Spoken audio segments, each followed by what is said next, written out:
Velkommen til nyhederne. I dag der har vi særligt fokus på valget i 1973.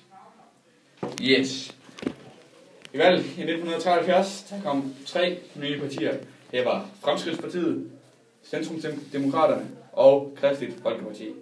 Mogens Glistrup tilføjer nye slagkraftige udtryk. Socialnasser, papirnusser og røde numsetørrer. Yes. Fremskridtspartiets store vælgertilslutning havde baggrund i en småborgerlig protest mod en samfundsudvikling. Den enkeltes udfoldelsesmuligheder blev stadig mere indskrænket.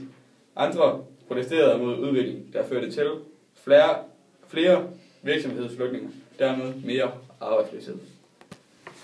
Og vi hopper videre til 1979, hvor Danmarks udlandsgæld er blevet tredoblet over de sidste 5 år.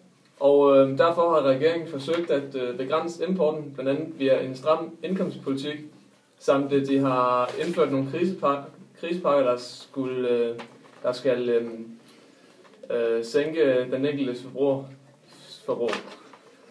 Og derved, der er mange, der er utilfredse med de voksne skatter i velfærdssamfundet, og dermed er der røget en masse protester i gang.